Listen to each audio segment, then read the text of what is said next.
sila numa deemna maaliif galmaan geenyu karaan nu qabeemoo garaa dhala maaf gahuu dadhabne duunee gumaa dhabne lammi koo amma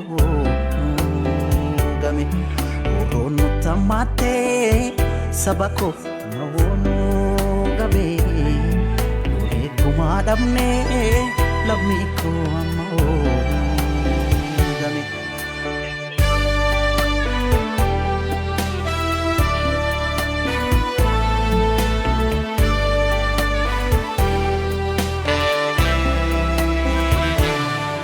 Akka wallon lolchiisu tasumaan dandeenye akka diina lollee ofirraa qolachuu dadhabne garaa laafne buluu keenyaan diinaaf salphaa taane jaarraa tokkoof du'aa turre kunoo har'as duune malmallisa malmallisa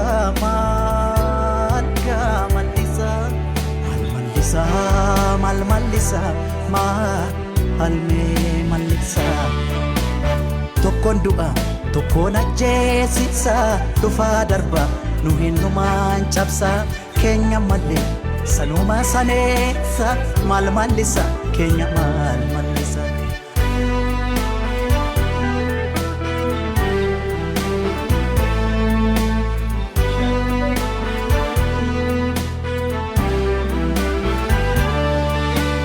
Baay'ee qabna yoomnu dhibee karaan irra deemnu sila numa deemna maaliif galmaan geenyu karaan nu qabeemoo garaa dhala maaf gahuu dadhabne duunee gumaa dhabne lammi koo amma oonu game oroon nu tammaate lammi koo amma oonu gabe orooni nammaate lammi koo amma oonu.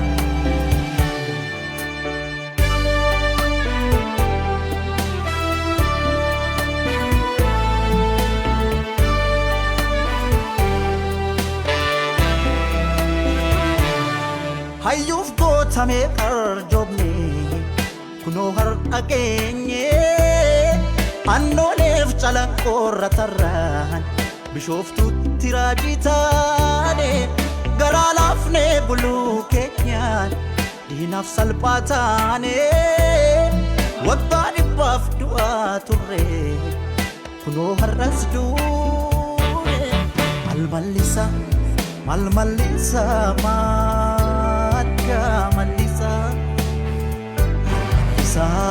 malmallisa malmallisa tokkoon du'a tokkoon ajjeesisa dhufaa darba nu hinnumaan cabsa keenya malee sanuma saneessa malmallisa keenya malmallisa malmallisa malmallisa malmallisa malmallisa malmallisa malmallisa harargee mancaafamaallee malmallisa oroon daangaa dabarraan qeerroon falma murteesse qeerroon falma murteesse adda keessa fuunbeettu malmallisa adda keessa fuunbeettu adda ranaaba malee falmatu qeerroo sumaaf sabaa yoo sillee malmallisa shororkaa kanaaf garaa jabaatu naqabanii dhibbaata falmatu sirriitti farda keeyyuu hin beeku bareedmalisa gaafa gaarree nado'a gaafa maqalee malmallisa malmallisa malmallisa malmallisa sigachana falmurraa buusii roorroon dideessa gamarsa maaliif guutamana teesse alaa eegaa hin abjooti abjuun taane fadhu farda keen falmi 4 kiiloo situ aane alaa eegaa hin abjooti abjuun taane gaafadhu farda keen falmi 4 kiiloof situ aane alaa eegaa hin abjooti abjuun taane gaafadhu mancaa keelloli 4 kiiloof situ aane alaa eegaa hin abjooti abjuun taane gaafadhu farda keen falmi 4 kiiloof situ aane alaa eegaa hin abjooti abjuun taane gaafadhu farda keen falmi 4 kiiloof situ aane alaa eegaa hin abjooti abjuun taane gaafadhu farda keen falmi 4 kiiloof situ aane alaa eegaa hin abjooti abjuun taane gaafadhu mancaa keelloli. Nhiều quá.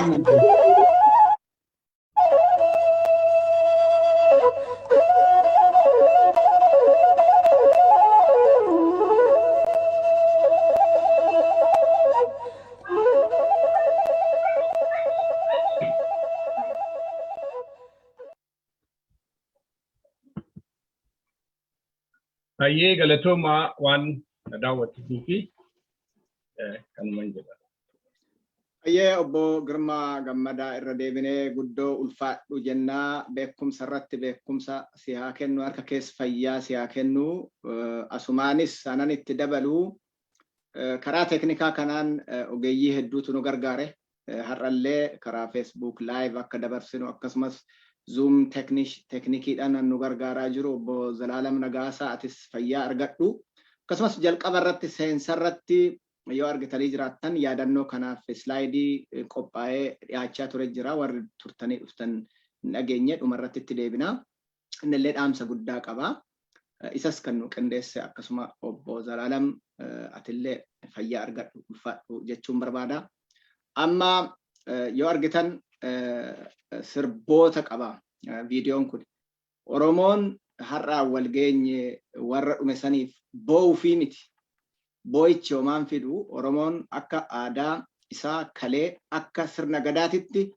yoo namni isaa qaroon isaa beekan isaa jalaa du'e gumaa baafata Oromoon ammallee bara eeggatee seera isaatiin gumaa warra abbootii gadaa karrayyuu dhumanii kun lafatti hin badu haqni isaanii lafatti hin badu sagantaan kunillee kaayyoon isaa hangafti dhugaa isaanii akka barbaadamuuf haqni isaanii akka dagatameen hafneef akka yaadatamaniif Oromoonis yaadee gumaa isaanii karaa baasuun akka barbaadu mala akka dha'u sagantaan kun isa jalqabaati ganaa dokumentari adda addaa qopheessuudhaaf illee sagantaa qabna fuuldurattis amma kara sagantaa keenya hangafticha har'aatittan isin dabarsaa innillee obboleessi keenya keessa boruu hambeechaa dhalataa karrayyuuti warra du'arraa hafan lamaan sanillee argee nama dubbisee seenaa akkamitti warri karrayyuu abbootiin gadaa karrayyuu kun tartiiba isaan ittiin ajjeefaman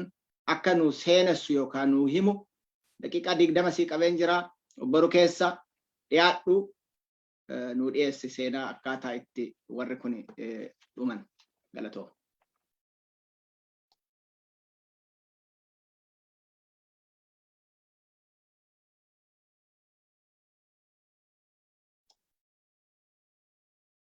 Miyuutii ofirraa kaasuu hin dagatin.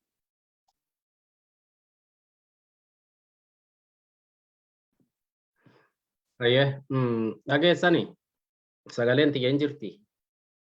Hin jirti. Gaariidha duraan dursee xiqqaa guddaan hayyuun wayyuun Oromoon bitaa mirgaa warri asitti argamtoon hundi sagantaa kanarratti argamuu keessanii ulfaadhan jaa.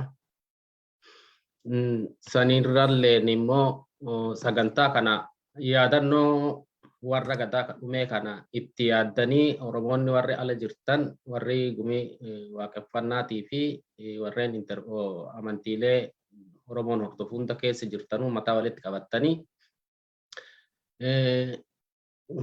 guyyaa jabaa kana namuu guyyaa qaba xiqqaa guddaani gadaan immoo guyyaa caalu qabdi warri gadaa ka dhume kunis guyyaa qaba guyyaa isaanii kana itti yaaddanii maqaa dhaayina isaaniitiin yaadannoo isaanii jettanii guyyaa kana kurfeessitanii walii itti nu yaamtanii nuti illee har'a irratti argamnee akka agartee yaada waan gaaf taatee gaaf san irratti qabnuu fi waan jiru walii qulqulleessinee walii himnu nu afeeru keessanii ulfaadhaadhaa horaa bulaan jedha.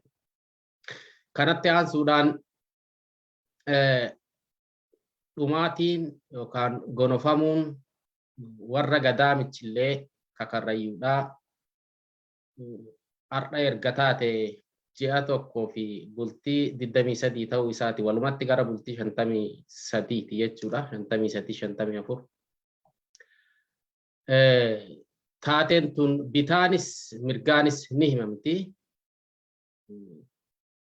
akka isiin himamte sanitti namuu dhaga'e gurraa qaba jechuudha hoo xiqqaatte har'a taate sun namuu qulqulleeffate nama haganaatti du'ee qulqulleeffate ka haganaatti hidhaa jiraa lee qulqulleeffatee jira. Taateen tun gaafa taate guyyaa Disembar tokko akka lakkoofsi nan dubbadhu lakkoofsa biyya alaa kana Disembar tokko gaafa Disembar tokko guyyaa roobiidhaa jechuudha. Gaafa lammaffoo san dura halkan san dura warri gadaadhaa kun dura dursoo warri gadaadhaa Karrayyuu keessatti akka itti taa'u gabalaa qabaa. Gabalaa jechuun ganda gadaa akka qubatee taa'u jechuudha. Namni gadaa harka jirtu warri gadaan harka jirtu gadaa san tuutni gadaa harkaa qabu yookaan dooroma harkaa qabu ka gadaan ammatti harka jirtu sun walitti qabameet qubata. Walitti qabameet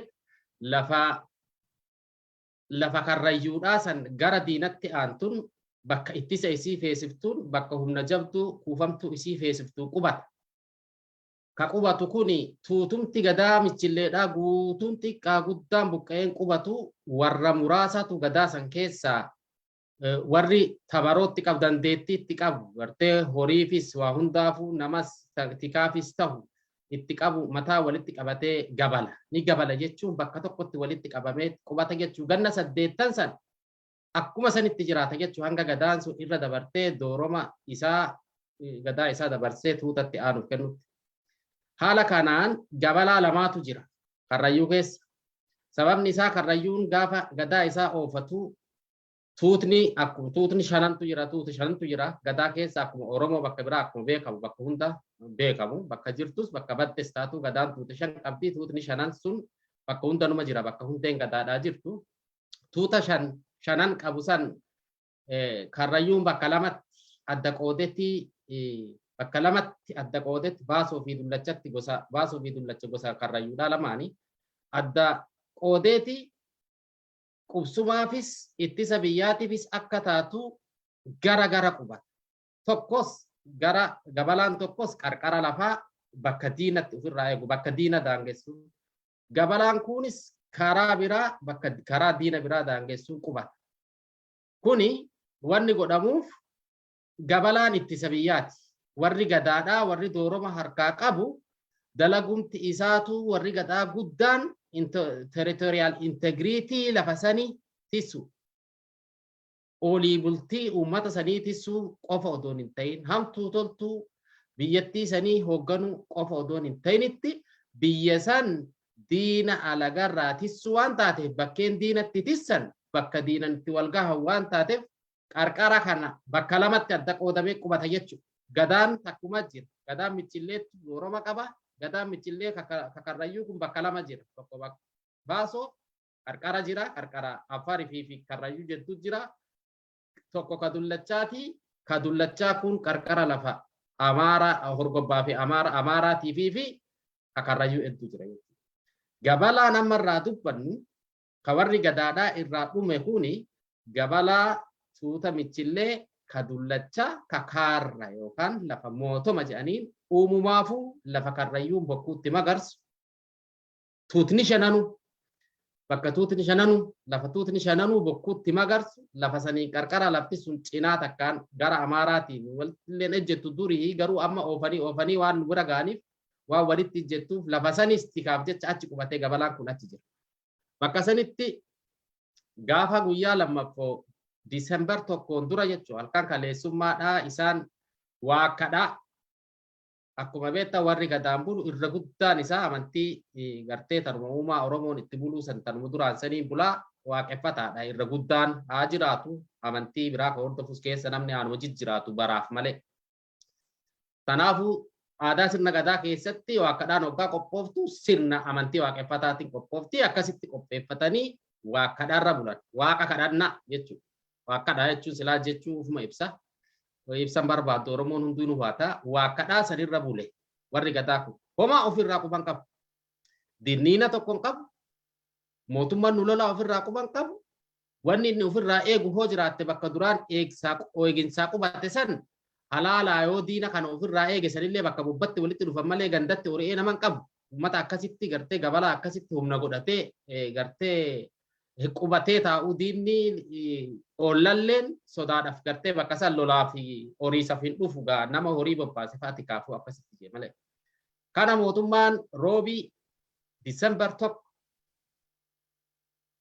dabarte tana Disembar 2021 Disembar tokko dhufee naannoo sa'aa 11 AM fi 12 hedduu waaree hoggaan tun hoggaa waaree horiin qe'ee irraa ka'u dhufee itti marsa makiinaa 4 moo 5 moo akkas makiinaa akkas ta'uun kana ka Ayisuuzii adda addaatti gartee kan nama fe'ee deemu kana waraanni dhufee gandatti marsaa gandi tolcharra bulee tolcha jechuun waa kadharra bulee namni dadhabe ijoollee xixiqqoot fi ijoollee tikaa gartee nama gurguddaan ta'in ka rafaa bule ka horii jala ka'ee fi dubartii akkas bobbaa bishaan waraabaa waan addaaf kaate taatu malee namni akka jiru warri dhiiraa xiqqaa guddaan jaarsaa guddoon dargar jabaan ka lolaa tolu hundi lafa jira.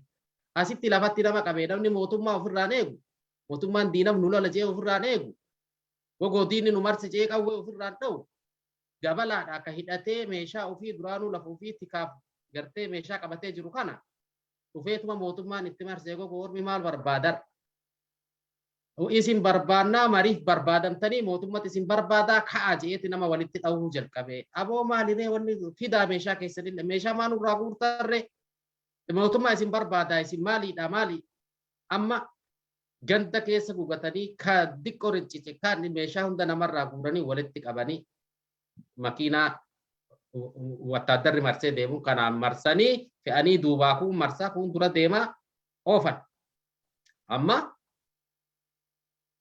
waan isaan oofaniif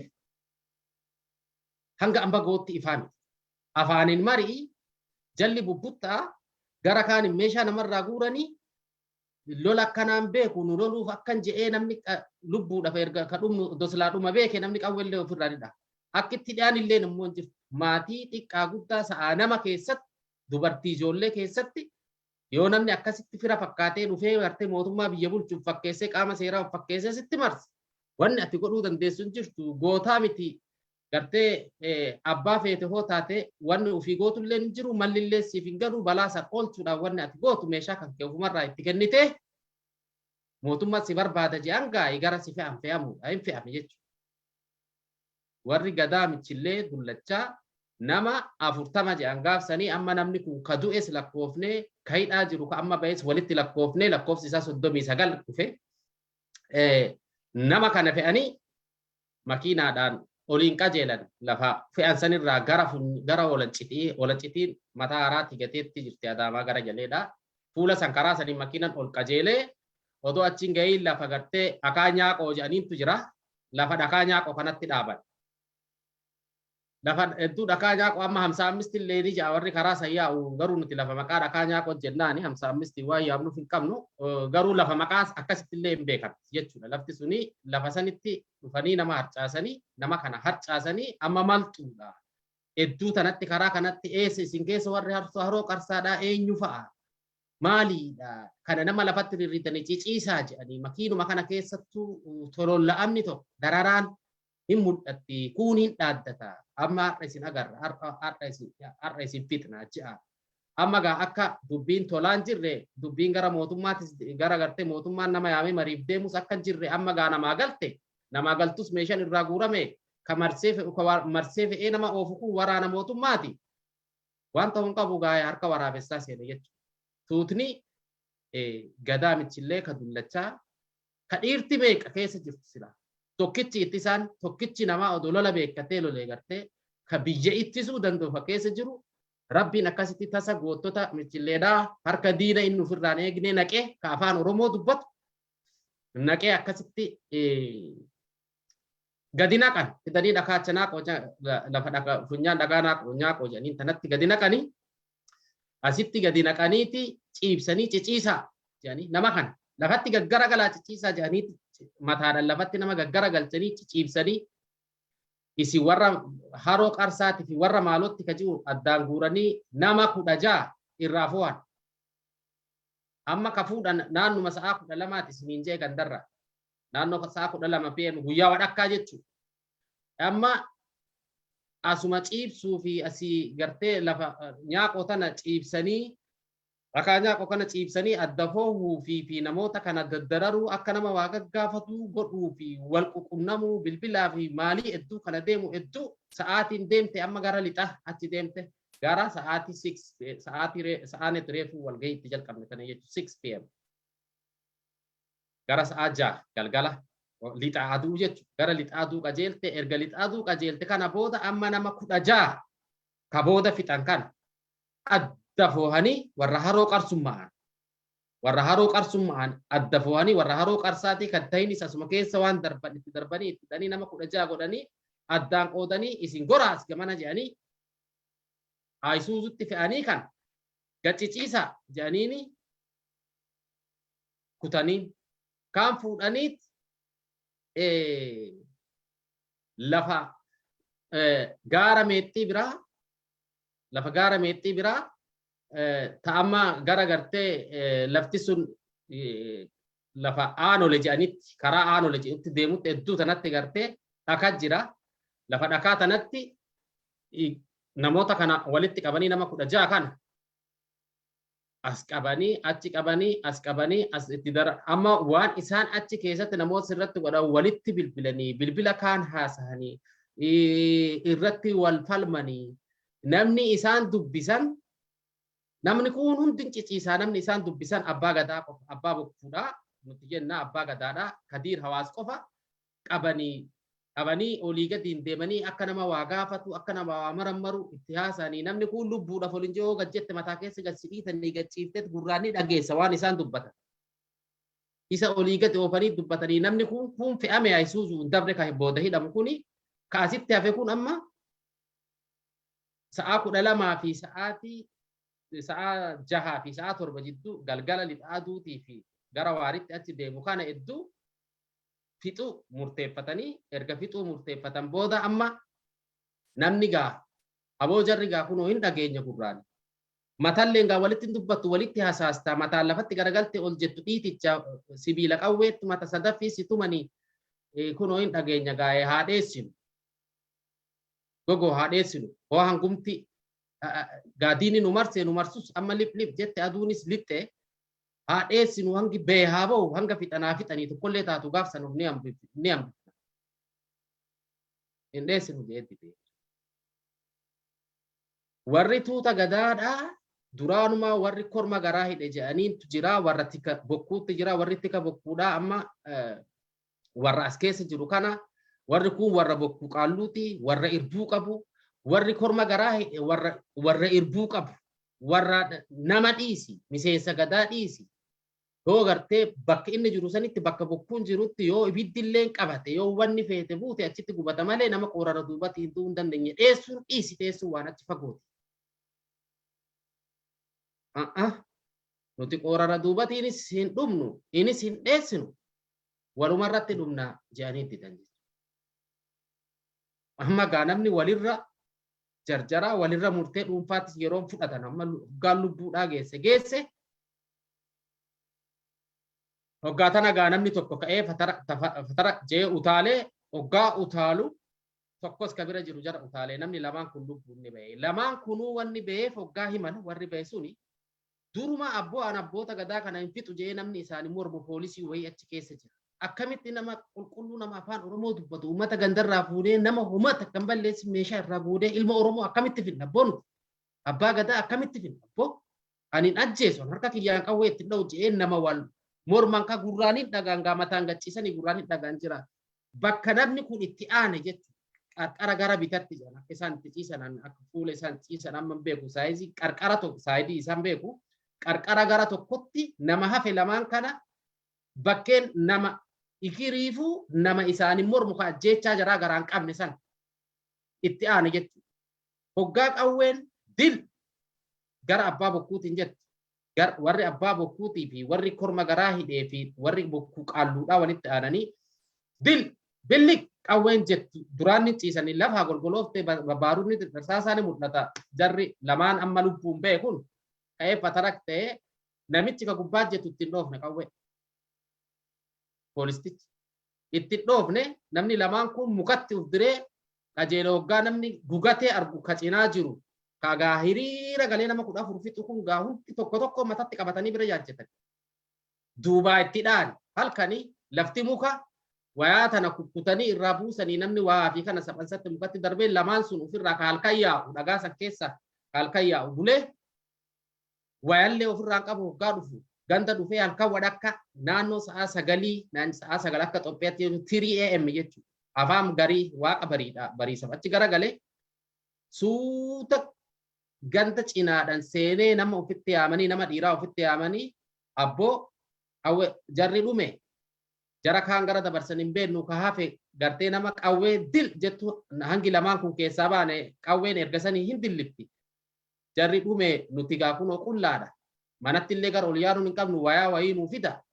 Du'atanas akka itti himnu hin beennu. Maatii, ijoollee, dubartii warra guutuu ganda guutuu keessaa gaa nama gundaa guuranii namumti itti waa himanuun jiru nigaa horii fi namnuu gaa dubartii fi ijoollee wareereetu dirreen garagaltii jeetu dacha'anii ba'ala bulan jechuudha waa fudhatanii. Guyyaan kun roobii galgaluma kana gaaruma fuudhanii roobii galgala kana fixanii erga fixan booda namni lamaan kun lubbuun keessaa ni bahee halkan gara afaan bariisaadhaa warra achi jirutti mee bariisaa biyyi bahee iyyee barbaada ka'e. Barbaada kaanii odo barbaadan galgala kamisa jechuu bariisan kamisa barbaadanii galgala argan jechuu aduulitti reeffa jara akkuma dhumetti achuma bulee achi oolee hinnatti deebe jechuu hinna dhuman hinna fixanitti deebee sa'aa 24 naannuma hinna sanitti dhufanii namni barbaadan arganii hoggaa ni fuuna jedhanii itti dhufanii gartee waraanallee achitti buusanii xiqqoo jechanii waraanni sun nama sillollee booda namni reeffa halkan guuree galee bariisaa jimaataa akkasitti namni 14 dhume reeffa kaan bineensilleen waan goggodhee reeffa silaa suuraan giraafikiidhaa feesbuuka kanarrallee deemaa turte bakka awwaalaatti argitanii turtanii guyyaa tokkotti fuudhanii gaafuma san fixanii kamisa barbaada reeffarra oolanii galgala arganii kamisa galgalaa sarreefi bulteet jimaata awwaalamee jechuun warri gadaa michillee awwaala jilmaa awwaala maqaan qabne awwaala lolaa awwaala bokkuu warra bokkuu fi qaalluu dhiisiiti gartee akkasi jechuudha duuti isaanii akkasi maaliif mootummaan fixee ummata kana maaliif fixe warra gadaadha. Kanarratti nuti hundi yaada gargaraa qabaachuu dandeenya. Oromoon hundi. Garuu wanni takkittiin Oromoon hunduu beeku. Mootummaan kun mootummaa Oromummaa balleessuudhaaf Oromoo lafarraa dhabamsiisuudhaaf dhaaddatee odon dhokatiin adii himee isinan balleessaa yookaan jala yaatanii yookaan jala yaa'uu baattan isinan cabsa akka ganna 1,000 illee kaanittiin isin cabsa jee dhaaddatee ka'e ganna 3 kana Oromoon lafarratti nafne hanga dhume ka waliin beennu hanga dhumaa jiru ka waliin beennu xayyaaraan dhaamuun odoo nafiin kan bineensi nyaatu odoo nafiin beekaan Oromoo odoo nafiin hayyuun Oromoo odoo nafiin aartistiin Oromoo odoo nafiin haala Oromoon akka biyya waliigalatti keessa jiru ni beennu. Karrayyuu maaliif xiyyeeffatan? Tokkoffaa karrayyuu wanni xiyyeeffatameef bakka har'a gadaan handhuraa jirtu akka dhalattetti gadaan jirtu hambaa aadaa Oromoodhaa odoo boru Oromoon guutuun guddaan kun gadaadhaan bulla jee lafaa ka'e seerarraa baqaffatu bokkuurraa magarfatu hambaa sirnaarraa fudhatu handhura handhura Oromoo tahuu ni beeka jechuudha. ni beekan jechuudha. Handhuura Oromoo kan hoggaa dhooftu Karrayyuu qofaa miti ka cabsitu Oromoo guutuudha cabsitu. Dhugaadha warri gadaa dura hoggaa warri gadaadhaa dhumu Karrayyuu keessaa dura kan hundaa dura miidhamu Karrayyuu. Maaliif difeensi sistemii isiitti dhaame jechuudha. Core value sistemii isiitti dhaame jechuudha. Kana hoggaa godhan Karrayyuu qofaa miti ka cabsan namni gadaa hoo cabse Oromoo guutuu cabse.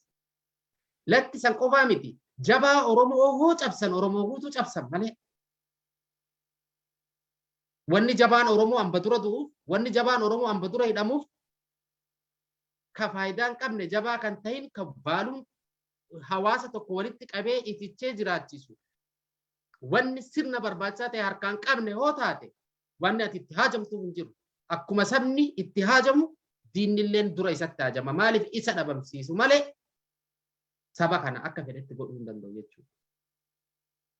Kanaafuu akka yaada kiyyatti kuni akkuma waliigalatti Oromoo cabsuudhaaf waan saganteeffame keessaa core value Oromoodha. Akkuma lafaa ka'anii Hacaaluu ajjeesan. Fakkeenyaaf artistiin lafa kanarra guutuu ka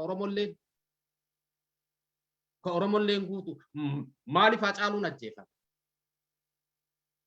Ammatti har'atti yeroo sanitti nama ni wallisama Oromoon wallisaa ni qabna jabaadha jettu hunda keessaa ka ol bahee mul'ate jaalala uummataa haa ta'u dalagaa hanga amma dalageen haa ta'u ol bahee mul'ate jabaa Oromoon jala deemtu uf duratti qabdu daawwitii fedhee inni haa jabaatu haa dhiisu namni ayyaana jabaatu ulataniif urgaan rabbi tuquu qooqaa namaan jala qabaa jira. Ayyaana jabaatta jaalala uummataa jabaatta jabaa namaa jechuun nama jaalala uummataa qabu nama jaalala uummataa qabu ka uummanni mataa jala qabatee deemu. Yookaan jabeenyi kee beekumsi keetilleen yoo uummanni si beekee si kabajee si jalan deemin faayidaan qabu miidhaa diina miidhuu sin qabu wanni diinni si barbaaduufis hin jiru jechuudha. Kanaaf abboota gadaa Karrayyuudhaa wanni michilleedhaa wanni kophatti dura mootummaan kun irratti xiyyeeffatee fixuu barbaadeef kuni gooli kaayyoo isaa ka Oromoo cabsuudhaa san keessaa tokko san. Lammaffaa wanni kana gochuu barbaadeef abboota gadaatii fi maqaa gadaatiin sirna uf jalatti akka namni ulullee yookaan gobeensa sirnaa ta'ee hojjetu. Mootummaan OPDOdhaa kun waan inni godhin hin jirtu gannoota dabran kana keessafuu ganna 8 dabre kana keessa. Sirna gadaa, sirna aadaa, sirna bulchiinsa Oromoo ka aadaadhaa ka state politics walitti naqamne keessa galee bakka hunda akka waan liqaman barii qabaleetii fi galtee bulchaa gandaa godhee nama maqaa itti kennee abbaa gadaa jee saniin uummata keenya afaan qabsiisaa saniin uummata keenya gara malee oofaadhaa ture. Akka sanitti integreet gochuu hin dandeenye Karrayyuu ganna 3 wanni isaan hin godhin hin jirtu. Uummata warra gadaa Karrayyuu uf jala hiriirsanii akkuma bakka biraa abboota gadaa maalii jedhanii uf dura oofanii waan fedhan uummataan jechiisan waan fedhan uummata hojjechiisan gara fedhan uummata oofsisan. Gochuu wanni isaan carraaqqan hin godhin hin jirtu garuu hin milkoofne. Lolanii hoo jedhuu irraa mootummaa loluu baatanis gurraan cadhisaniituma jala cadhisanii sirna ofii oofatan waan mootummaa keessa hin galan jireenya sirna ofii ka gadaa ka oofatan san qabatanii oofatan. Kanaaf uummanni kun deeggarsa sirna kanaa ta'u dhabuu isaatiin irraa harkifatuu isaatiin ajaja mootummaarraa itti gaddabru akka uummanni luucee sirna kana tajaajilu gochuu keessatti qooda homayyuu taphachuu diduu isaatiin mataan biyya sanii gadaa warra gadaa waan taate warra gadaa keessa dha'uun barbaachisee jira. Wanni namni keenya itti dhume biyya ofii kennu, aadaa ofii kennu, eenyummaa ofii dabarsee kennee ulullee yookaan gobeensa sirna bulchiinsa mootummaa ammayyaa keessa of galchuu didee lakki ana aadaatiyyaan bulaa biyya tiyya irratti rabbi nagaan haa godhu duulaa jedhan duuluu didee waan lafa ofirratti cicceef dhume Karrayyuun. Akkaataan jarri keenya itti dhume sana jarri tuuta michillee keenya hoggan jo'anillee miseensi tuuta michilleeti jechuudha. Kanaafuu warri 23 warri 14 ni du'e lama lubbuun ba'ee 16 23 tafee nama 39 keessa 28 san keessa namni tokko ni du'e mana hidhatti ajjeesan jechuudha. warri hidhame kun gaafa achirraa fuudhan kaambii soogiddoo tajaan takka guyyaa 4 bulchanii odoo homaan nyaachisiin odoo homaan obaasiin kaambii soogiddoo jaan ta'u lancitii gara jalee jirtu naannoo heexoodhaa kana jirtu keessatti achi keessatti nama kana sadafii funyaan mataa qawweetiin mataa kan uranii kan rifeensa gunfura guddaa qabu hin uramne uraa jaa itti deddeebi'aa guyyaa 4 itti taphatanii odoo bishaan afaan isaaniin bu'uun edda dhabu wanni tokko afaan isaaniin bu'in kalaaffate guyyaa 4 fuudhanii kaampii waraanaa tabiraa tamojo jedhatti gadi naqan nama 28 kan achitti gad naqanii hanga mojo asirraa fe'anii hanga mojo geessan kana lafarratti mataa gaggara galchaniiti uf cinaa mitaa laaluu hin danda'a mataa akkanatti ol qabatuu hin danda'anii makiinaa keessatti didanii mana namni 2-3 keessa gangalachuu hin dandeenye keessatti nama 33 walitti naqanii achi keessa manguddoo jira. Achi keessa nama guddaa jira. Achi keessa bokkuu jira. Achi keessa qaalluu jira. Achi warra bokkuu jira. Achi keessa warra qaalluu jira. Kuni diinni nu nyaatutti jiru waan qaalluu beekuu miti, waan safuu beekuu miti, waan bokkuu beekuu miti, waan jaarsa beekuu miti, waan jaartii beekuu miti. Aadaa fi safuu Oromoo dhiisiiti. Aadaa fi uumaa ambayyoo kan qabne jechuudha. Har'a lola keessatti illee aadaa uumaa ambayyoo qaba addunyaan kun. Waraana keessatti illee aadaa uumaa ambayyoo qaba. Waan lagatu qaba, waan dhiisu qaba. Duba guyyaa 14 koomaa afaan hin bu'in uummata caccabsanii fixanii uummata uf jalatti finceessisaadhaa ka gadi hin baane ka samii kana agar fuudhanii guyyaa 11 odoo bishaan tokko afaan isaanii buusin har'a warri hundi bahee kaleessa bahee heddumattu Oromoon hin dhagahin hoo jiraattan warri hidhaa ture hundi duraan jaabayee ture kaafe hundi isaa kaleessa baanii jiranii kun amma waan kaleessa isaan himan amma akkaataa isaan itti warra 28 san tursiisaa turan waan har'a bilbilee oduu irraa fudhate jechuudha. Guyyaa 11 bishaanii fi wanni tokko afaan hin bu'in mana qorqoorroo keessatti qoonqoo itti kennuu didanii waan tokko itti kennuu didanii fincaan bishaan haayilaandii dullachaatiif fincaan ofii walirraa fuune arrabaan jiifataadhaa odoo jennu jaarsi biratti du'e. Jaarsi jiloo boorrayyuu ka jedhaniin achumatti du'e. Achitti du'ee qoonqoo fi tumiinsa du'ee dhiigaa funyaan keenya dalaguu didan dhiigan argan udaan hin argan fincaan hin argan waan tokko hin argan walirratti karkoorannee ciibsa barii waaqaan agarru gaafa guyyaa 11ffaadhaa jaarsa du'ee 4 bule jiloo boorrayyuu ka mana hidhatti du'ee 4 bule manguddoon asirraa dhufte tokkoffaaf as jiranii agartee namicha du'e kana isaantu irraa baasise jaarsa du'e gaafsan irraa fuudhanii amma hoggaa dhuftee manguddoon Oromoo tun agar reeffa kana biraa fuudhan bishaan afaan keenya bu'uun gaafsan guyyaa 11 booda dhiiga irraa yaa'u ka qawween fixan qawween mataa asiin achi waraananii hin faraanne rifeensa isaa waraanii rifeensa kana gunfura karrayyuudhaa kan keessa nama kana ka dhiigniif toto isinitti himuun danda'u gaa tokko hin ulfaata jechuudha. Ummata kana achi booda rabbiin hin du'inaa waan je'eeniif jaarsi tokkichi sun qofti keessaa du'ee ergasii bishaan afaan nu buusuu jalqabanii san booda diqqoo turanii nyaata nuu kennuu jalqabanii erga dubbiin tun gara gaggaluu jalqabde jechuudha. Akkuma beektan warri ala jirru quba qabnaa sirni kun dubbiin itti gara gaggaluu jalqabdee wal keessa garagaluu jalqabnaan erga duuti kun saaxilamuu jalqabna ergasii bishaan afaan buusan jechuudha. San dura maal nuun je'an wanni jarri kun hin irraanfate. Ganama galgala wanni isaan nuyi waan biraa bishaan nuun kennan waan nuun kennan.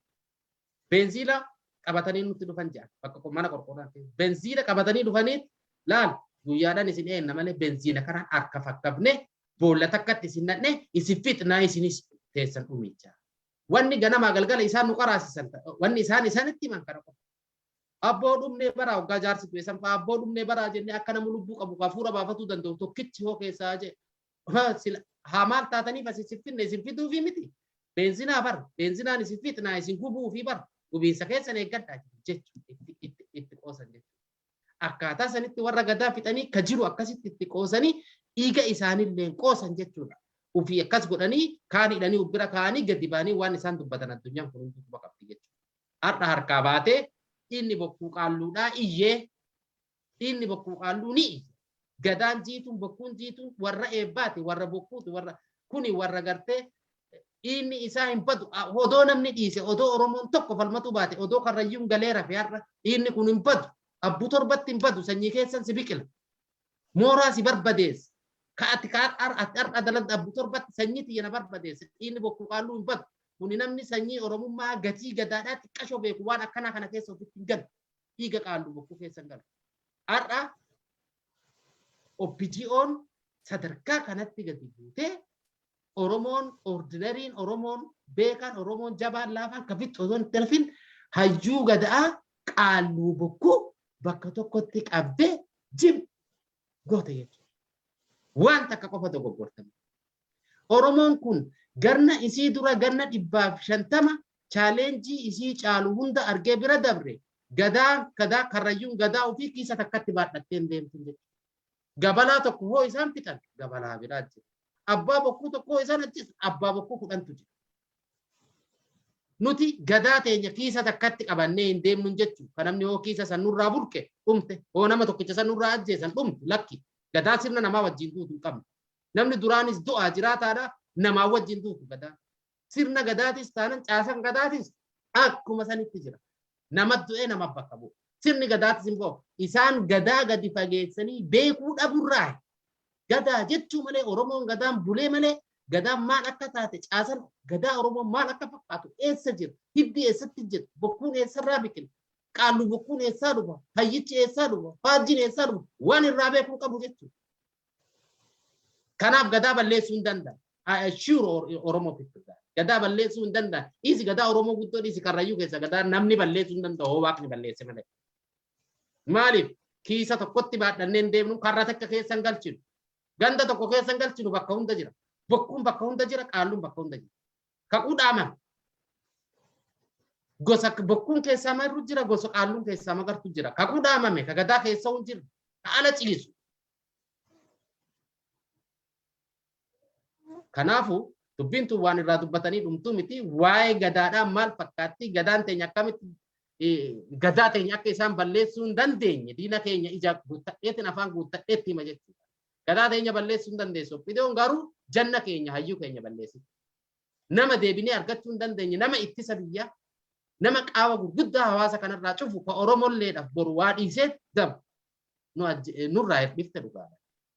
Lubbuu jannaa wanni caaltu hin jirtu janna nu dhifte dhiiga isaanii rabbi haa baasu akkuma jee namni hoo baasuu baate Oromoon hoo falmatuu baate illee rabbi jalaan hafu abbuu torbatti jalaan hafu antana shakkii takka hin qabu jechuudha.